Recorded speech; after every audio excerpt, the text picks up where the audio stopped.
Hi Andy, I'm Koundara team. I'm founder CEO to Dr. Prich Abroad MBBS Consultant Services. I'm a professional education consultant and career counselor. So today's topic was sir, very important topic అండి. Most of the student asked about sir మాకు neat లో సరికి తక్కువ score వచ్చాయండి 150, 200, 250, 300 ఇలా వచ్చాయండి. So మనం MBBS abroad వెళ్ళొచ్చా, వెళ్తే మనం సక్సెస్ అవుతామా? సో ఏంటంటే ఇక్కడ రూల్స్ రెగ్యులేషన్స్ క్లియర్ గా ఉండాలి. మంచి universities, top end universities, national research universities, central government universities, high and best world rank యూనివర్సిటీలో మనం జాయిన్ అవుతామండి. జాయిన్ అయ్యి మనం అక్కడ సక్సెస్ అవుతామా? సో ఇక్కడే నీట్ స్కోర్ లో నీటే చాలా తక్కువ వచ్చిన స్కోర్. ఫిజిక్స్ కెమిస్ట్రీలో చాలా వీక్. అసలు మనం MBBS అబ్రాడ్ అసలు సక్సెస్ అవుతామా? 150, 200, 300 స్కోర్ వచ్చి అసలు నెక్స్ట్ ఎగ్జామ్ క్రాక్ చేయగలుగుతామా? USMLE క్రాక్ చేయగలుగుతామా? అసలు అక్కడ మనం సర్వే అవ్వగలుగుతామని అడుగుతున్నారండి ఎడ్యుకేషన్ పాయింట్ ఆఫ్ వ్యూలో. సో ఈరోజు డిస్కస్ చేద్దామండి.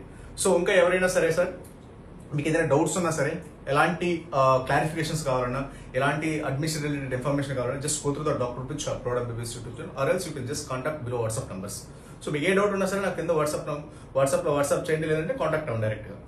Or else just go through the doctor bridge. మీరు మన doctor bridge abroad MBBS YouTube channel ఉంది. మీరు వెళ్తే దాంట్లో ఇంకా క్లియర్ కట్ గా ప్రతి కంట్రీ ఇన్ఫర్మేషన్, ప్రతి యూనివర్సిటీ ఇన్ఫర్మేషన్, అసలు ఒక కంట్రీ ఎలా చూస్ చేసుకోవాలి, యూనివర్సిటీ ఎలా చూస్ చేసుకోవాలి, అసలు ఏది బెస్ట్ కంట్రీ, ఏది బెస్ట్ యూనివర్సిటీ, అసలు జార్జియా ఎలా ఉంటుంది, కిర్గిస్తాన్ ఎలా ఉంటుంది, కంపారిజన్ ఎలా ఉంటుంది, యూరోప్ ఎలా ఉంటుంది, జర్మనీ ఎలా ఉంటుంది, ఇలా నెంబర్ ఆఫ్ అండి. మీకు ఏ డౌట్స్ ఉన్నా సరే just contact on WhatsApp numbers or contact on below contact numbers అనమాట. ఓకే, ఇంకో విషయం అండి. సో ఎవరైనా సరే సీట్ రిజర్వ్ చేసుకోండి, యాజ్ ఎర్లీ యాజ్ పాసిబుల్ చేసి పెట్టుకోండి. ఎందుకంటే మీకు బడ్జెట్ లో సరికి మంచి బడ్జెట్ లో right best of the best universities ఉన్నాయి. మీకు 20 lakhs, 25 lakhs, 30 lakhs లోపు best of the national research universities, federal universities and state university, public research universities right నా అవైలబుల్ ఉన్నాయి. సో మీరు ఫర్దర్ గా రిజల్ట్స్, కౌన్సిలింగ్ ఇక్కడ దాకా వెయిట్ చేస్తాం మాత్రం. ఏంటంటే మంచి యూనివర్సిటీస్ ఉన్నాయి, జస్ట్ రిజర్వ్ చేసి వదిలేసుకోండి. ఆ తర్వాత మీకు రిజల్ట్స్ వచ్చిన తర్వాత క్లారిటీ వచ్చేస్తుంది. కౌన్సిలింగ్ అయిన తర్వాత ఇంకో క్లారిటీ వస్తుంది. ఫస్ట్ రౌండ్ కౌన్సిలింగ్ అయిన తర్వాత ఒక క్లారిటీ, సెకండ్ రౌండ్ తర్వాత క్లారిటీ వచ్చేస్తుంది. కాబట్టి అప్పట్లో కావాలంటే అటు, లేదంటే ఇటు అలా ప్లాన్ చేసుకోండి. సో కాబట్టి మీకు ఏదైనా డౌట్స్ ఉన్నా సరే కొంచెం contact and below WhatsApp numbers. Okay, thank you very much. So okay, అసలు నీట్ స్కోర్ వచ్చి మనము for example me neat score వచ్చరికి అప్రాక్స్ గా ఒక 150 లేదా 200 లేదా 300 బిలో వచ్చి, సో మన MBBS అప్రాక్స్ వెళ్ళగలుగుతామా, అక్కడ సక్సెస్ అవ్వగలుగుతామా, రేపు నెక్స్ట్ ఎగ్జామ్ క్రాక్ చేయగలుగుతా, లేదంటే USMLE క్రాక్ చేయగలుగుతాం అడుగుతున్నారండి. సో సార్ 100% క్రాక్ చేస్తారండి. ఎందుకు అంటే సార్ మనకి మీరు MBBS అంటే 90% ఆఫ్ ద MBBS అంటే, సో 90% వచ్చేసరికి బయాలజీ బేస్డ్. సో ఫిజిక్స్ అనేది అసలు ఉండదు.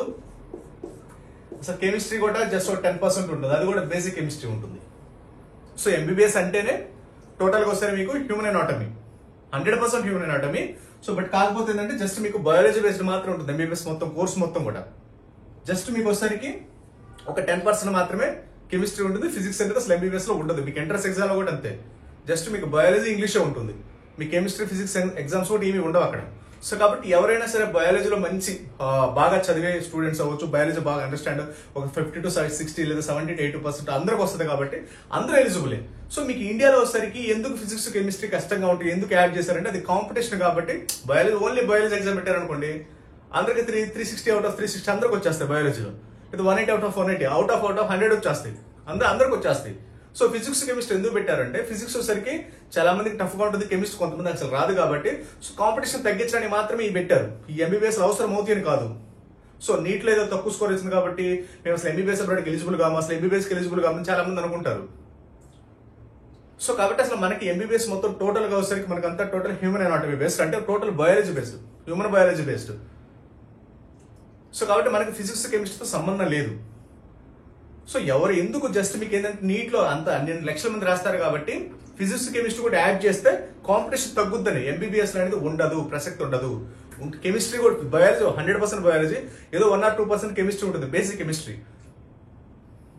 సో అది కూడా సరికి మాకు ఇంటర్మీడియట్ లెవెల్ ఉంటుంది. వెరీ సింపుల్ కాన్సెప్ట్ అది. సో మీరు ఇక్కడ ఫిజిక్స్, కెమిస్ట్రీ తగ్గాయి కాబట్టి బయాలజీలో మంచి స్కోర్ వచ్చారు. చాలా మంది ఏమనుకుంటారంటే మాకు ఇక్కడే స్కోర్ రావట్లేదు, 150, 200, 300 వస్తాం, మనం అక్కడికి వెళ్ళి రేపు నెక్స్ట్ ఎగ్జామ్ ఏం క్రాక్ చేస్తాం, USMLE క్రాక్ చేస్తాం అనుకుంటారు. 100% క్రాక్ చేస్తారు, ప్రొవైడెడ్ దట్ మీరు మంచి యూనివర్సిటీ, మంచి కంట్రీ సెలెక్ట్ చేసుకోవాలి. మీకు ఒకవేళ 400 వచ్చి 500 వచ్చినా సరే మీరు అబ్రాడ్ లో సరికి ఏదో కాలేజ్, ఏదో కంట్రీ, ఏదో యూనివర్సిటీ సెలెక్ట్ చేసుకున్నా సక్సెస్ అవ్వలేరు. 150 వచ్చి మంచి యూనివర్సిటీ, మంచి కంట్రీ, రూల్స్ రెగ్యులేషన్స్ ప్రకారం చదివితే 100% సక్సెస్ అవుతారు. మనకు కావాల్సింది ఫుల్ ప్లెజ్డ్ బయాలజీ. ఇంకో విషయం కూడా ఏంటంటే proper rules regulations, proper university, proper కంట్రీలో జాయిన్ అవ్వాలి. సో 400 వచ్చినాయి, సో ఇక్కడ సీట్ రాలేదు, నేను ఏ కంట్రీ పడితే ఆ కంట్రీ వెళ్తాను, జార్జ్ వెళ్తాను, కిర్గిస్తాన్, కజకిస్తాన్, సెంట్రల్ అమెరికా వెళ్తాను అన్నారనుకోండి, సక్సెస్ అవ్వలేదు. సో 150 వచ్చినాయి. సో మంచి యూనివర్సిటీ, మంచి కంట్రీ, ఒక గవర్నమెంట్ యూనివర్సిటీ, ఒక గవర్నమెంట్ కంట్రీ, ఒక గవర్నమెంట్ యూనివర్సిటీ, ఒక developed country, rules regulations follow అయ్యే కంట్రీ, ఎన్ఎంసీ రూల్స్ ఫాలో అయ్యే కంట్రీ, ఇలా వెళ్ళి మంచి యూనివర్సిటీ, మంచి కంట్రీ, డిసిప్లిన్ చదివితే 100% సక్సెస్ అవుతారు. ఇక్కడ కావాల్సిందల్లా ఏంటంటే మార్క్స్, నీట్ స్కోర్ అనేది మ్యాండేట్ కాదు అబ్రాడ్ లో. సో మీకంటూ ఫస్ట్ అండ్ ఫార్మోస్ట్ ఏంటి, యూనివర్సిటీ సెలక్షన్ ఎలా చేసుకోవాలి, కంట్రీ సెలక్షన్ ఎలా చేసుకోవాలి, ఈ 2 పాయింట్ ప్రాపర్ గా తెలిసి ప్రాపర్ అండర్స్టాండ్ చేసుకుని దాన్ని బట్టి యూనివర్సిటీ, దాన్ని బట్టి కంట్రీ సెలెక్ట్ చేసుకుంటే 100% సక్సెస్ అవుతారు. ఇక్కడ ఫిజిక్స్ కెమిస్ట్రీ వస్తే, ఫిజిక్స్ కెమిస్ట్రీ బాగా వస్తే ఎంబీబీఎస్ అవుతాం, ఆ రెండిట్లో స్కోర్ తగ్గితే మాత్రం ఎంబీబీఎస్ అసలు ఎలిజిబుల్ కాదని ఎప్పుడు ఫీల్ అవ్వమాకండి. అది ఇండియాలో అవ్వచ్చు, అబ్రాడ్ అవ్వచ్చు. సో ఎందుకంటే ఎంబీబీఎస్ మొత్తం హ్యూమన్ అనాటమీ, హ్యూమన్ రిలేటెడ్ అది ఎంత అంటే only total biology, physics chemistry basic ఉంటుంది, ఫిజిక్స్ అసలు ఉండదు, కెమిస్ట్రీ బేసిక్ ఉంటుంది. సో కాబట్టి ఇండియా అది అబ్రాడ్ వెళ్ళే పిల్లలు ఏంటంటే కంపల్సరీ బయాలజీలో మంచిగా ఉంటుంది కాబట్టి 100% సక్సెస్ అవుతారు. దాంతో మనకు కొంత డిసిప్లినరీ మెజర్స్, ఒక మంచి యూనివర్సిటీ, మంచి కంట్రీ సెలెక్ట్ చేసుకుంటే 200% సక్సెస్ అవుతారు. There is not doubt at all. అది వాట్ ఎవర్ ద కంట్రీ, అది వాట్ ఎవర్ ద ఎగ్జామ్ అవ్వచ్చు, వాట్ ఎవర్ ద కంట్రీ అవ్వచ్చు, మనం ప్రాపర్ రూల్స్ రెగ్యులేషన్స్ తో పాటు మనం చదవాలి. సో దాంట్లో పాటు సరిగ్గా ఒక కంట్రీ, ఫస్ట్ ఒక కంట్రీ ఎలా సెలెక్ట్ చేసుకోవాలని చెప్తా. అంటే మనము ఎంత స్కోర్ అనేది ఇంపార్టెంట్ కాదండి. బయాలజీ బాగా చదివామా, ఎలిజిబిలిటీ ఏంటి, బయాలజీ బాగా చదివామా, దాంతోపాటు వచ్చేసరికి మంచి యూనివర్సిటీ, మంచి కంట్రీ సెలెక్ట్ చేసుకున్నామా, డిసిప్లిన్ కి 6 years చదివామా, మీకు నీట్ కాదు, నెక్స్ట్ కాదు, వాట్ ఎవర్ యూఎస్ఎంఎల్ కూడా క్రాక్ చేయొచ్చు. సో ఎలా చేయాలో చెప్తా చూడండి. సో ఫస్ట్ కంట్రీ సెలెక్ట్ చేసుకున్నప్పుడు సార్ ఓన్లీ డెవలప్డ్ కంట్రీ మాత్రమే సెలెక్ట్ చేసుకోండి. సో డెవలప్డ్ కంట్రీ ఎందుకు సెలెక్ట్ చేసుకోవాలి, డెవలప్డ్ కంట్రీ అంటేనే మనకి రూల్స్ రెగ్యులేషన్స్ అనేది క్లియర్ కట్ గా ఉంటాయి. దట్టు ఏంటంటే ఎడ్యుకేషన్ లెవెల్ వచ్చేసరికి మనకి ఒక మీరు ఫస్ట్ ఆఫ్ ఆల్ ఏదైనా చూసుకోండి, ఒక డెవలప్డ్ కంట్రీ అంటే మీకు క్వాలిటీ ఆఫ్ ఎడ్యుకేషన్ బాగా ఉంటేనే డెవలప్డ్ కంట్రీ అంటారు. మీరు ఏ డెవలప్డ్ కంట్రీ చూసుకున్నా అక్కడ క్వాలిటీ ఆఫ్ ఎడ్యుకేషన్ హై లెవెల్లో ఉంటుంది. తర్వాత ఒక డెవలప్డ్ కంట్రీ అంటే సెక్యూరిటీ బాగుంటుంది, అంటే ఎడ్యుకేషన్ బాగా ఉంటుంది కాబట్టి, సో సెన్సిటివ్ పీపుల్ అంతా ఉంటారు కాబట్టి కంపల్సరీ సెక్యూరిటీ ప్రొవైడ్ చేయాలంటే ఒక హై రేంజ్ ఆఫ్ సెక్యూరిటీ ఉంటుంది, దాన్ని డెవలప్డ్ కంట్రీ అంటారు. దట్టు థర్డ్ పాయింట్ వచ్చేసరికి ఫైనాన్షియల్ గా స్టేబుల్ గా ఉంటుంది. సో డెవలప్డ్ కంట్రీ అంటే మీనింగ్ ఏంటి, హై క్వాలిటీ ఆఫ్ ఎడ్యుకేషన్ ఉంటుంది, హై సెక్యూరిటీ ఉంటుంది, ఫైనాన్షియల్లీ స్టేబుల్ ఉంటుంది. సో కాబట్టి ఈ 3 points 100% ఉంటాయి కాబట్టి మనకి high quality of education important. మనం చదువుకున్న రోజులన్నీ ఎడ్యుకేషన్, మనకి స్టాండర్డ్ ఆఫ్ ఎడ్యుకేషన్ ఇంపార్టెంట్, తర్వాత security important. So financial stable ఉన్నప్పుడు ఏంటంటే ఎప్పుడు పడితే అప్పుడు ఫీజులు పెంచరు, ఎప్పుడు పడితే అప్పుడు ఫీజులు ఎలా పడితే అలా ఉండదు, స్టాండర్డైజ్డ్ ఫీజులు ఉంటాయి. ఇప్పుడు 3 లక్షలు అనుకోండి, 3 లక్షలు 6 years ఉంటుంది. రూల్స్ రెగ్యులేషన్స్ అయితే క్లియర్ కట్ గా ఉంటాయి. సో కాబట్టి మీరు ఫైనాన్షియల్లీ స్ట్రాంగ్ గా ఉంటారు, తర్వాత క్వాలిటీ ఆఫ్ ఎడ్యుకేషన్ స్ట్రాంగ్ గా ఉంటారు, సెక్యూరిటీ వైజ్ స్ట్రాంగ్ ఉంటారు. That is the value of developed country. మీరు కిర్గిస్తాన్ వెళ్తాను, కజకిస్తాన్ వెళ్తాను, నాకు 400, 500 వచ్చి లేదు యూఎస్ఎంఎల్ వెళ్తానంటే సక్సెస్ అవ్వరు. ఎందుకంటే మీరు కిర్గిస్తాన్, కజకిస్తాన్, జార్జియా, వియత్నాంలు, Central America NMC rules follow అవుతారో లేదో చెక్ చేసుకోండి. ప్రాపర్ రూల్స్ లేవనుకోండి, మీరు డిగ్రీ ఇన్వాలిడ్ అయిపోతుంది. ఇంతకుముందు ఫిలిపీన్స్ లో డిగ్రీ ఇన్వాలిడ్ ఎందుకు అయింది, ప్రాపర్ రూల్స్ రెగ్యులేషన్స్ లేకనే. సెంట్రల్ అమెరికా డిగ్రీ ఎందుకు ఇన్వాలిడ్ అవుతుంది, ప్రాపర్ రూల్స్ రెగ్యులేషన్స్ లేకనే.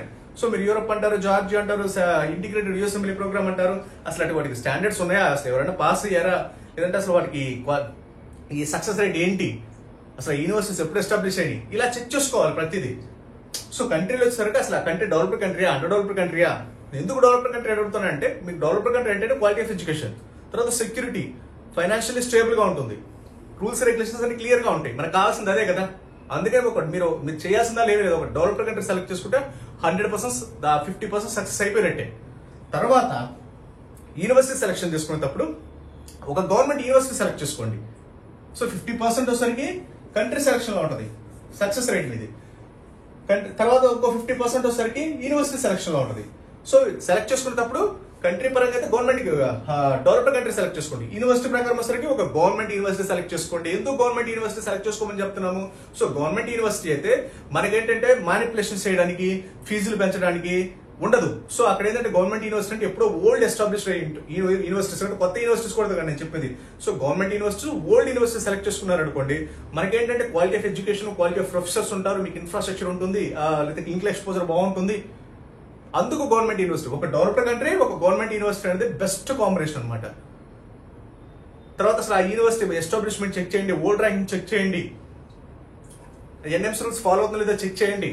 ఇలా ఒక యూనివర్సిటీని, ఇలా ఒక కంట్రీని సెలెక్ట్ చేసుకుంటే ఒక డెవలప్డ్ కంట్రీ, ఒక government university with high experience ఉన్న యూనివర్సిటీ, మంచి old ranking university, full English medium university, NMC rules follow అయ్యే యూనివర్సిటీ, ఇలా సెలెక్ట్ చేసుకుంటే ఒక డెవలప్డ్ కంట్రీలో మంచి government university, NMC rules follow అయ్యే కంట్రీ, ఎన్ఎంసీ రూల్స్ ఫాలో అయ్యే universities, full English medium universities, ఇలా సెలెక్ట్ చేసుకుంటే మీకేంటి గవర్నమెంట్ యూనివర్సిటీ అంటే మీకు 100% డెవలప్డ్ కంట్రీ అంటే 100% క్వాలిటీ ఆఫ్ ఎడ్యుకేషన్ ఉంటుంది, 100% సెక్యూరిటీ ఉంటుంది.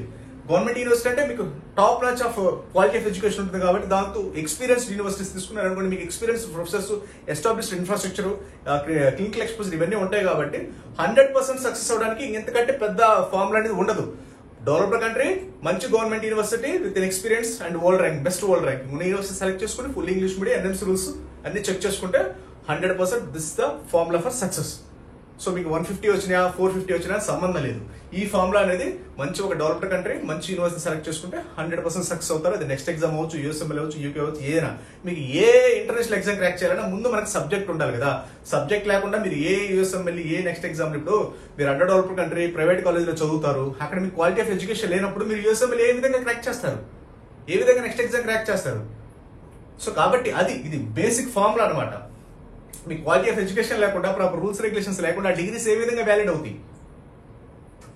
సో అందుకని ఒక government university, NMC rules follow అవుతూ స్టాండర్డైజ్డ్ యూనివర్సిటీస్, తర్వాత గవర్నమెంట్ యూనివర్సిటీస్, డెవలప్డ్ కంట్రీస్ ఇలా సెలెక్ట్ చేసుకోవాలి. ఏదో under developed countries, private colleges, NMC rules follow అయిన కంట్రీస్ ఇలా సెలెక్ట్ చేసుకుంటే డిగ్రీస్ మధ్యలో ఇన్వాలిడ్ అయిపోతాయి, లైక్ ఫిలిపీన్స్, సెంట్రల్ అమెరికా లాగా. సో మీకు ఇంకేదైనా డౌట్స్ ఉన్నా సరే ఎవరు కూడా డౌట్ పెట్టుకోవద్దు. మీకు 150 వచ్చినా 450 వచ్చినా సేమ్ అండి, ఎంబీబీఎస్ వన్స్ జాయిన్ అయితే. ఎందుకంటే మనకంటూ ప్రాపర్ డెసిషన్ తీసుకొని, ప్రాపర్ ప్లానింగ్ తీసుకొని, proper country, proper university select చేసుకుని, ప్రాపర్ డిసిప్లిన్ చదివితే 150 వచ్చినా 450 వచ్చినా సేమ్. ఎందుకంటే మీకు ఓన్లీ బయాలజీ మాత్రం అక్కడ డిస్క్రిమినేషన్, ఫిజిక్స్ కెమిస్ట్రీ అంటే ఎంబీబీఎస్ లో ఉండదు. ఓన్లీ ఇండియాలో ఫిజిక్స్ కెమిస్ట్రీ ఎందుకు ఎగ్జామ్, ఈ నీట్ ఎగ్జామ్ ఉంటుందంటే ఓన్లీ ఫర్ కాంపిటీషన్ తగ్గించడానికి మాత్రమే. ఓకేనా? మీకు ఏదైనా డౌట్స్ ఉన్నా సరే 100% నాకు వాట్సాప్ చేయండి. ఎవరైనా సీట్ రిజర్వ్ చేసుకోవాలంటే చేసి పెట్టుకోండి. మీకు ఏదైనా డౌట్స్ మీకు just contact and WhatsApp numbers. Okay, thank you very much.